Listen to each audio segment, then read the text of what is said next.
warahmatullahi wabarakatuh. Apa kabarnya nih anak-anak semua? Alhamdulillah, luar biasa. Allahu Akbar. Alhamdulillah ya, baik semuanya. Sebelum pembelajaran pada hari ini, alangkah baiknya kita berdoa terlebih dahulu. Nah, boleh ya Juliana untuk dipimpin berdoanya? Sebelum belajar, alangkah baiknya kita berdoa terlebih dahulu. Berdoa dalam hati, mulai. Amin, berdoa selesai. Anak-anak, hadir semuanya nggak hari ini? Hadir semua, Bu. Hadir ya semuanya. Sebelum kita pembelajaran pada hari ini, Ibu punya satu games nih. Nah, gamesnya itu guru berkata. Jadi untuk peraturannya itu, misalkan Ibu berkata hidung. Nah, nanti anak-anak pegang hidung ya. Oke, kita mulai. Mata.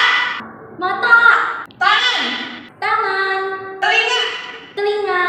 Oke, anak-anak semua gimana nih? Udah siap belum untuk belajarnya hari ini? Semoga untuk pembelajaran hari ini bisa tersampaikan dengan baik dan dipahami oleh anak-anak semua ya.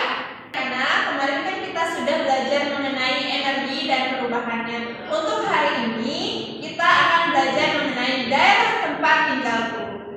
Di sini Ibu akan menyampaikan tujuan pembelajaran. Yang pertama itu dengan membaca teks fiksi tentang Pak Tani. Nah, anak-anak semua nanti dapat mengetahui tokoh-tokoh pada teks fiksi. Lalu yang kedua, dengan mencermati teks fiksi tentang Pak Tani. Nah, anak-anak semua nanti dapat menjelaskan sikap kerjasama dalam berbagai bentuk keberagaman suku, bangsa, sosial, dan budaya di Indonesia yang terikat persatuan dan kesatuan. Yang ketiga, dengan menjelaskan pengaruh lingkungan terhadap mata pencaharian penduduk. Nah, nanti anak-anak semua dapat menyebutkan kegiatan ekonomi di lingkungan sekitar. Lalu yang keempat ada dengan mendeskripsikan tentang tokoh-tokoh pada teks fiksi yang berjudul Pak Tani tadi.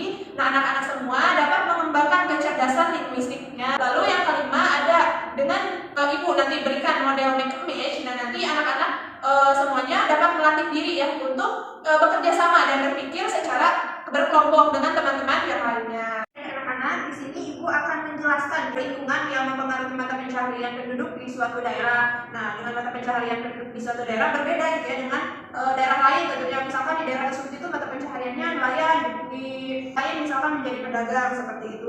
Nah, mata pencaharian penduduk di daerah pesisir pantai, nah berbeda gitu ya dengan penduduk di daerah dataran rendah maupun di dataran tinggi. Nah, penduduk di daerah pantai bermata pencaharian sebagai nelayan, petani tambang, pedagang, petani garam, dan perajin. Lalu untuk penduduk di daerah dataran rendah bermata pencaharian sebagai buruh, petani, pedagang, dan peternak. Lalu untuk di daerah dataran tinggi yaitu bermata pencaharian sebagai petani, peternak, pedagang, dan pekerja perkebunan misalnya teh, kopi, dan cengkeh. Nah, selain itu juga penduduk yang tinggal di desa juga memiliki mata pencaharian yang berbeda dengan penduduk di kota tentunya gitu ya. Nah, penduduk di desa lebih banyak bermata pencaharian sebagai petani, peternak, perajin, pedagang, buruh tani, dan perkebunan. Sedangkan penduduk di kota bermata pencaharian sebagai pekerja jasa, misalkan pegawai bank, konsultan, pengacara, ataupun sopir. Lalu juga ada karyawan dan buruh pabrik. Coba di sini Ibu ya minta untuk anak-anak menyebutkan kegiatan ekonomi yang ada di lingkungan kalian. Saya, Bu, di lingkungan sekitar saya, kegiatan ekonominya ada perdagangan, perikanan, pertanian, dan masih banyak lagi, Bu. Oke, bagus Juliana jawabannya ya. Oke, di sini Ibu ada teks fiksi mengenai Pak Tani. Nah, kalian bisa ya nanti mengamati dan membaca ya teks yang nanti akan Ibu berikan ini.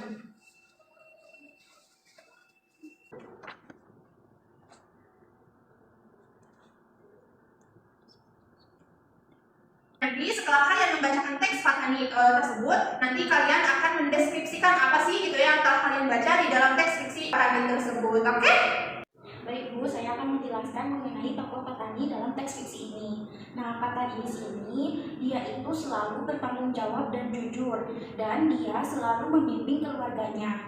Pak Tani juga selalu berusaha untuk mendapatkan uang melalui pertaniannya. Baik, di sini Ibu akan mengulas kembali materi yang telah tadi kalian baca-baca dan telah Ibu sampaikan. Nah, di sini itu Ibu akan melakukan games. Gamesnya itu berupa kartu. Di sini ada kartu soal dan kartu jawaban. Nah, nanti Ibu bagikan setiap satu orang mendapatkan satu kartu.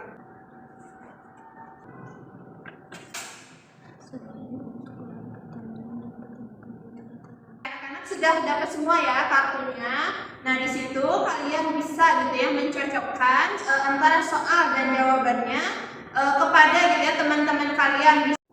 Kamu ada nggak jawabannya ini? Aku dapat soalnya. Kamu ada nggak jawaban ini? Oh ya? Oh ini? Oh iya, nyamuk ya? Nyamuk ini.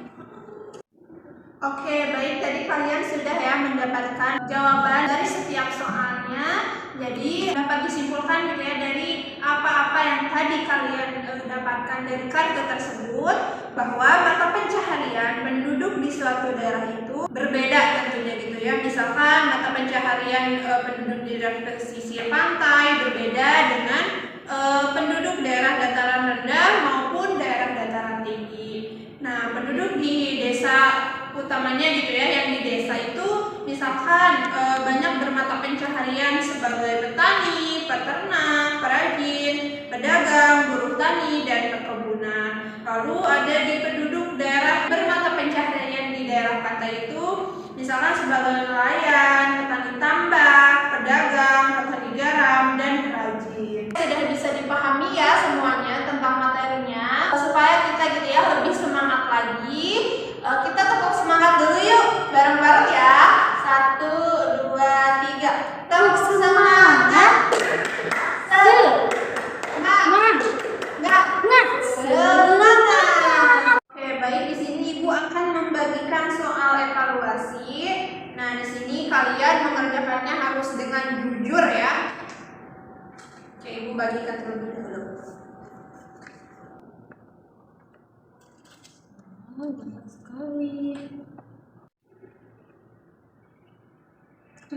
Oke, bagaimana nih anak-anak pembelajaran hari ini? Menyenangkan atau tidak? Menyenangkan, Bu. Saya sudah paham. Menyenangkan ya, tadi sudah bermain game. Mudah-mudahan dapat dipahami dan diterima oleh anak-anak semuanya. Hebat ya, di sini bisa mengikuti pembelajaran pada hari ini dengan baik. Oke, sebelum pulang, alangkah baiknya kita berdoa terlebih dahulu. Boleh ya, Juliana memimpin doanya kembali. Baik teman-teman, sebelum pulang kita berdoa dulu. Berdoa dalam hati, mulai. Amin. Alhamdulillah ya, pembelajaran hari ini telah selesai dilaksanakan. Semoga bisa dapat dipahami. Untuk pulangnya hati-hati di jalan ya. Ibu tutup. Wassalamualaikum warahmatullahi wabarakatuh. Waalaikumsalam warahmatullahi wabarakatuh. Terima kasih, Bu.